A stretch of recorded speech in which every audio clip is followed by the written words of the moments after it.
கர்த்தருடைய பரிசுத்த நாமம் மகிமைப்படுவதாக. Today's promise verse is taken from Psalms chapter 23 verse 5. You prepare a table before me in the presence of my enemies. You anoint my head with oil. My cup overflows. சங்கீதம் 23 அதிகாரம் 5 வசனம். என் சத்துருக்களுக்கு முன்பாக நீர் எனக்கு ஒரு பந்தியை ஆயத்தப்படுத்தி என் தலையை எண்ணெயினால் அபிஷேகம் பண்ணுகிறீர். என் பாத்திரம் நிரம்பி வழிகிறது.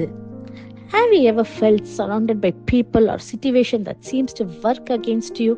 Maybe at your workplace or in your family or even in your surroundings.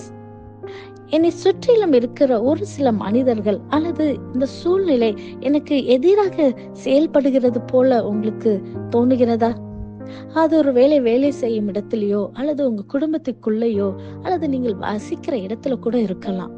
ஆனால் இந்த நாளிலே தேவன் நமக்கு கொடுக்கின்ற நம்பிக்கையின் வாக்குத்தத்தத்தின் மூலமாக அவர் நமக்கு ஒரு உறுதியை அளிக்கிறார். He gives us the assurance of God's protection, favor and abundant provision even in midst of your enemies. இதை கேட்டுக்கொண்டிருக்கிற தேவ ஜனங்களை கர்த்தர் நம்மை பாதுகாத்து உங்களை கனப்படுத்துகிறார். அவர் உங்களுக்கு நிரம்பி வழியும் ஆசீர்வாதத்தினாலே இந்த நாளிலே உங்களை நிரப்ப வல்லவராய் இருக்கிறார். இந்த நாளிலே கர்த்தர் உங்களுக்காக ஒரு ஓப்பன் இன்விடேஷனை தருகிறார்.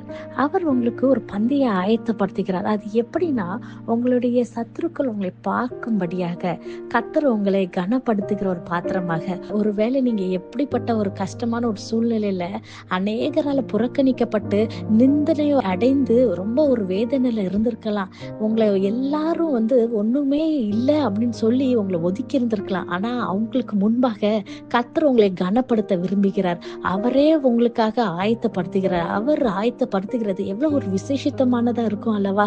அது மாத்திரம் அல்ல, அவர் உங்க தலையை எண்ணெயினால் அபிஷேகம் பண்ணுகிறார். இந்த அபிஷேகத்தின் எண்ணெய் எப்படிப்பட்டது என்றால், it will prepare you for the greater purpose. அவர் உங்களை ஆயத்தப்படுத்துகிறார், உங்களை பாதுகாக்க வல்லவரா இருக்கிறார்.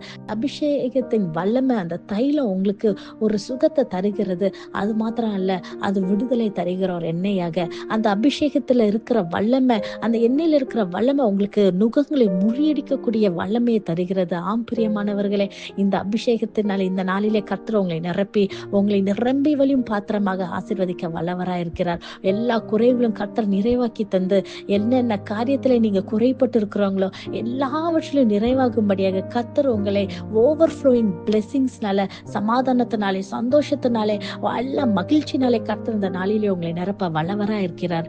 If you open your heart to his invitation, God will make your life a testimony of his goodness even before those who stood against you. Your blessing will overflow with peace, love and joy. இதை விசுவாசிக்கிறீங்களா? நாங்கள் கண்களை மூடி ஜெபிப்போம். நேசிக்கிற நல்ல தகப்பனே, இந்த காலை வேலைக்காய் நன்றி செலுத்துகிறோம் தகப்பனே. அப்பா, நீர் எங்களுக்கு ஒரு நல்ல மேய்ப்பனா இருப்பதற்காக நன்றி செலுத்துகிறோம் கர்த்தாவே. அப்பா, இந்த வாக்குத்தத்தின் வசனத்தின் மூலமாக எங்களோடு இடைப்பட்டதுக்காக நன்றி செலுத்துகிறோம் கர்த்தாவே. இந்த வசனத்தை சொல்லி ஜெபிக்கிற ஒவ்வொரு பிள்ளைகளுடைய வாழ்க்கையில கர்த்தாவே, அப்பா உங்களுடைய ப்ரொடெக்ஷனை, அப்பா உங்களுடைய ஃபேவர் அபண்டன்ட் ப்ரொவிஷனாலே நிரப்பி கர்த்தாவே, அப்பா பிள்ளைகளுடைய சத்துருக்களுக்கு முன்பாக அவங்க தலையை நீர் உயர்த்த போகிறதுக்காக நன்றி செலுத்துகிறோம் கர்த்தாவே. அற்புதங்களை செய்யுங்க. இயேசுவின் மூலம் ஜெபிக்கிறோம். ஜெபம் கேட்டபடியால் ஆமென். God bless you.